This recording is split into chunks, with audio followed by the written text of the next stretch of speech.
It's time to get this engine out. Let's go. Back in 2017, I began a full restoration of my 96 Bayliner by tearing it apart all the way down to the hull. From there, I began the rebuilding process, which included learning to fiberglass, rebuilding an engine and outdrive, learning to fair and paint, and even upholstery. Now, I've bought a 28-foot cabin cruiser, and I'm starting all over. Welcome, my name's Jared. Now get ready, because it's going to be a ship show. Alright, here we go. We are sitting here in front of the motor. Got my MERCRUISER service manual number 30 for the 496 mag engine, and we are opened up to the removal section. So I don't claim to be the utmost expert on this, so I'm going to follow the instructions. So, number 1, remove the boat from the water. Check. Battery cables are already disconnected, there are no batteries. Stern drive is off. Engine cover, I don't have one of those. Disconnect the 10-pin or 14-pin instrument wiring harness from the engine harness. Okay. So, I believe this is going to be in the back just like my old 350 MERCRUISER. And I see it. So that is this guy right here. I'm trying to get as much light back here as I can for you guys, because normally videos like this are terrible and you can't see anything. Now normally these things would have like a hose clamp on here. I'm not seeing it, so it should just come right off. Let's see if I can do this while holding the camera. I'm just gonna try and wiggle it a little bit. Oh boy, that's tight. All right, I might have to get some wrench or something here. Hold on. Okay, man, that engine harness was not coming off. That was, for some stupid reason, really hard. Not a good sign when the first thing you have to do is difficult.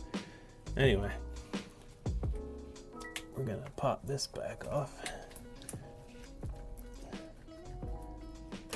Like that. Okay. Engine harness. Check. Okay. Now what? Disconnect and plug fuel lines to prevent fuel from leaking into the bilge. Fuel line coming out of here. This is the fuel supply. So let's get that one.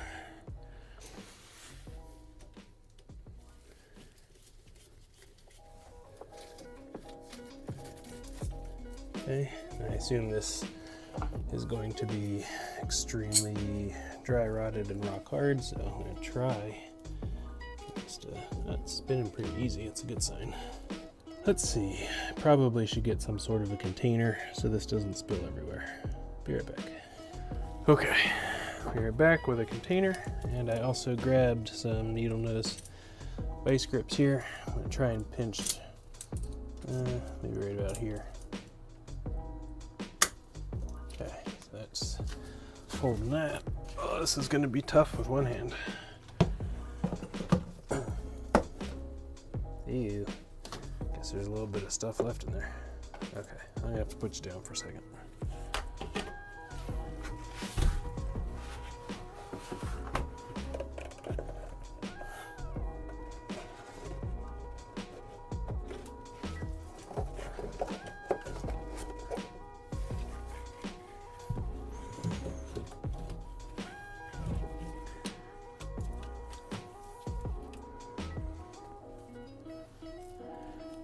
See if I can do this. Oh, there's so much stuff in here. Ooh, that's pretty tight. Let's see, might have to do one of these things. I'm probably going to be replacing these fuel lines anyway. For that matter, I should probably just cut them.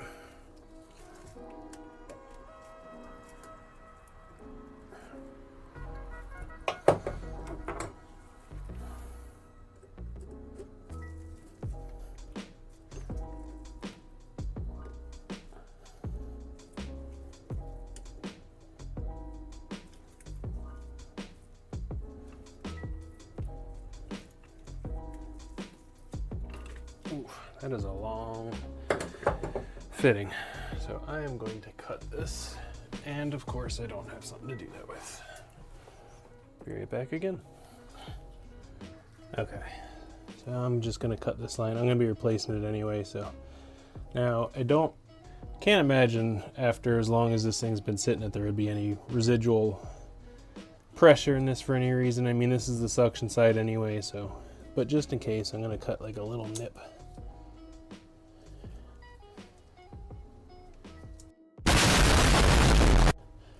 For any reason there was pressure in there, that would have shot out. There we go. There we go. Okay. So that is free, and turned out didn't really need the thing there anyway. Oh well, better safe than sorry. So I'm gonna leave that on. I mean, that's higher than the fuel tank right now, but just in case. Plus keep stuff from getting in. Okay, fuel line, check. Man, this takes way longer than you'd think. Okay. Next, on non-digital throttle and shift models, disconnect the throttle cable from the throttle body and retain the fasteners. Okay, so let's get some light back on the subject here so you guys can see what in the world I'm doing. So this is the throttle cable here, and it looks to be about a 7/16. Also, it looks to be kind of loose. Yep.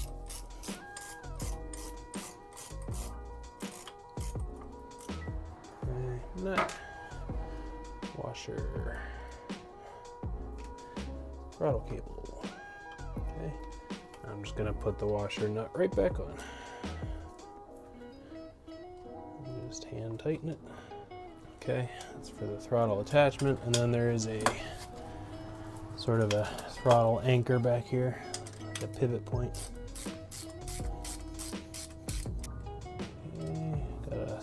Nut and a washer and a spacer. Oop, there's a little metal spacer inside of that. Would have lost that for sure. Okay, now the whole throttle cable should pop off up here,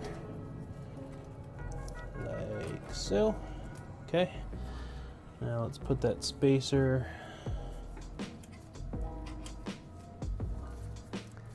and washer nut back on. Okay, now this is, for whatever reason, looped underneath there. So let's just pull that off to the side like that. Okay, next, remove both of the shift cables from the shift plate for non-DTS. Okay, so shift cables are over here.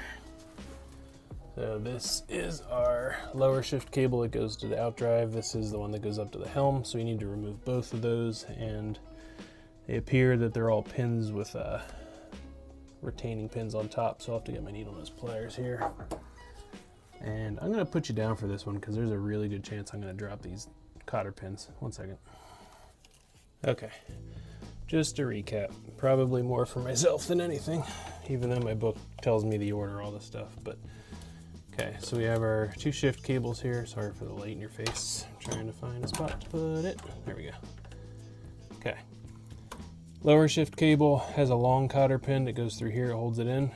And then up here we had a washer and a shorter cotter pin. The upper shift cable goes to the helm, had a washer and a cotter pin. Of course, the washer fell in the bilge. And the front pin actually has the cotter pin on the underside, and then this pin pops out. So after that, these all just lift up and out. Now, careful this one because there is a spring-loaded washer back here, so probably just gonna put the cotter pin back on just to hold that stuff in place. All right, throttle and shift cables are off. So now we are on 10. Disconnect the power steering hoses. So apparently there's two different styles. There's the threaded on style with like the flare fitting, which is what my other boat has, and this one, I think I saw it has quick connect fittings, which I'd be pretty excited about, but so far the way this is going, there's zero chance they're gonna quickly disconnect. Yeah, so that's them right there, two hoses, and I think there are quick connect fittings. Let me see if I can get you around the side, see if we can get those. Maybe if I set you guys here, you can see what's going on. Guess we'll find out when I upload this. Oh, sweet. Here's one. And we're leaking power steering fluid. As to be expected, but hey, what are you gonna do? Oh, sweet. Yeah, it was super easy. Happy about that one. Next, disconnect the gear lube monitor hose. So that is going to be back at the transom. So again, kind of crawling back into small spots here. Let's see if we can even find the darn thing. Hey, future Jared here. Remember that part where I said foreshadowing? Well, that's because pretty much the rest of the stuff in the book I was not going to be able to show you. I was cramped into smaller spaces. Anyway, let's pick up where we left off. Alright, so if I'm not mistaken, we were on the gear lube monitor hose. So, spoiler alert, engine's out. But I figured this would be a good opportunity to show you guys where this stuff is. So hopefully this shows up well with the sunshine in here, but right here is that gear lube monitor hose. It actually has a nice quick disconnect on it, so you just squeeze this and it pops off the other half. The downside is you're going to get drive lube in your bilge to join the power steering fluid that's already in there, so it should be fun. Next, disconnect the trim sender wire connections from the engine harness. Well, let's go right back where we were. So there's this giant massive wires that's hanging down, and part of that, if I'm not mistaken, is the trim sender. Yeah, this one here. Yeah, analog trim. So I disconnected those, and in addition to that, while I was back there, I disconnected all these other plugs, but then realized if you follow this harness up, it goes to this one plug right here, which if I had known that, I would have just disconnected this and would have taken care of all the rest of that, but hey, at least I know now. Next, disconnect the CAN link harness if equipped. If I'm not mistaken, that is this guy, which has nothing on it except this thing that says the Terminator. I'll be back. Disconnect the continuity circuit wire. Okay, so that also lives back here, and along with a bunch of other stuff on this motor, there is a stud here on the bell housing and another one here. Both of these on mine had ground wires going to it, both for the engine, the continuity wires, also some equipment grounds, things like that. So you're gonna have to check yours. You're gonna at least have something on probably either one of these. But this is where my continuity wire was. That is the braided stainless wire. In your case, it might just be a black insulated wire, but this runs from this stud to the bell housing, or I'm sorry, the transom plate inside the boat. And that gives a good ground connection from your DC ground to the transom plate and helps prevent corrosion. So critical that that is connected, but in this case, disconnected. Disconnect the clean power harnesses if equipped.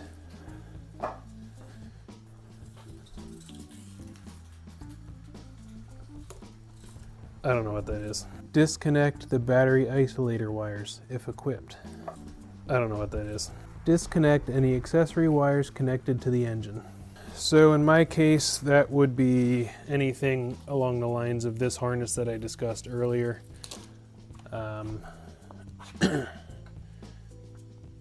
Yeah, that's pretty much it in terms of accessories. Disconnect the wires from the MERCAthode controller assembly and disconnect the MERCAthode quick connect fitting if equipped. So here is the MERCAthode controller. Down here in this bundle of wires that I mentioned before is the plug for that. So this is the, I believe, orange and brown wire that go to the transom assembly. So those were already taken care of. And then I also had to remove this positive wire here on the plus terminal because that runs to a battery source. So that obviously is connecting the engine to the boat. Next, disconnect the seawater inlet hose. So that was not a fun one. On my boat with the Bravo Drive, the seawater inlet is right here. So this red hose, and this goes up to the seawater pump, which I can't really see, maybe you can. But there is a piece missing here, which is still up on the boat right now. I need to grab it, but there's an extension piece that goes from here back to the transom plate, which lives right about here. And both ends of it have this quick disconnect fitting, which that's I use that term loosely because there's nothing quick about it. There's a metal spring clip that you have to pry off with a screwdriver that goes in these slots that retains it. But it took a significant amount of force to get those to pop off. But I did get it, so Yep. Disconnect water heater lines if equipped. In my case, I am equipped. So those were actually up in the front. For once, we're not squeezing ourselves into a tight place. So this is one of the outlets for the water heater. And then the other one is, if you can see that right there. So those were just two 5/8 hoses. Those were easy enough. Next, disconnect the exhaust system hoses. The exhaust Y pipe has the rubber couplers that go on here and here. There's just two hose clamps on either side, similar to this part here. So just disconnect both those sides. And one thing I will say is, once you have those hose clamps off, just take a long screwdriver, a flathead screwdriver, a putty knife or something, and just kind of work your way around here and break that, because the rubber has a tendency to sort of stick to this, and when you're going to lift the engine out, it may actually hang up on these. Remove and retain the boat drain plug. I think we can skip that one. Disconnect the oil drain hose lanyard from the boat drain plug. I had already done that. Well, I hadn't done that. It was actually broken when I got it. That is this joyful thing here on the end. I have to deal with that at some point. Disconnect the continuity wires and accessories that are connected to the engine. I feel like that was kind of redundant because we already did disconnect the continuity wire and any accessories. I will say this is a lot more steps than my other boat with the 350 motor. And at that point, we're pretty much ready to disconnect the mounts and lift it out. Oh, one more thing. Let's hop up on the boat and I can show you the transom assembly. Just a couple quick notes. So here are some of those ground wires that were connected to the studs on the one side. Here's some more that were on the other side. So just keep track of those. This is the other end of the drive lube hose with that quick connect fitting I talked about. Your two exhaust Y pipe couplers. This is where your continuity wire goes. Yeah, it's disgusting in here. Got a lot of work to clean this up. All right, back to our regular scheduled program. Is this thing strong enough? Find out.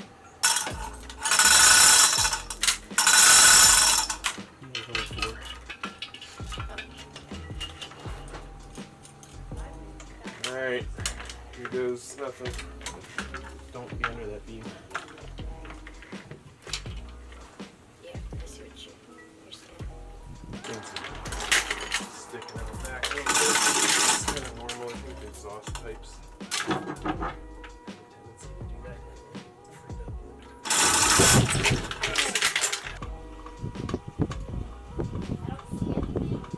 Okay.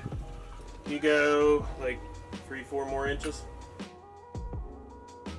Good.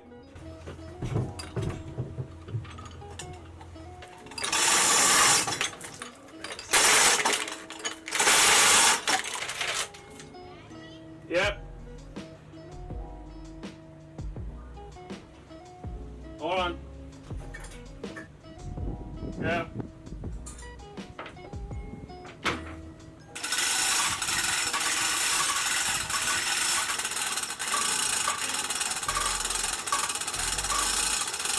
I didn't think I'd be able to.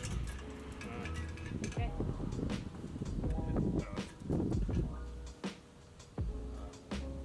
Alright guys, so I think that's just about going to do it for this one, and from here on out I have a couple things I want to do to the motor. I'm going to start with checking the compression and maybe do a leak down test depending on how that goes, and just an overall good cleaning. Just inspect everything, give it a good once over. I already see some things that I don't like. The starter has a lot of rust and corrosion on it. I think there was some water in the bilge and this sat for a little bit in that, so I'm going to deal with that. But for now, I think that's long enough for one video, so thanks for watching, guys. Don't forget to like, subscribe, all that good stuff, and we'll see you in the next one. See ya.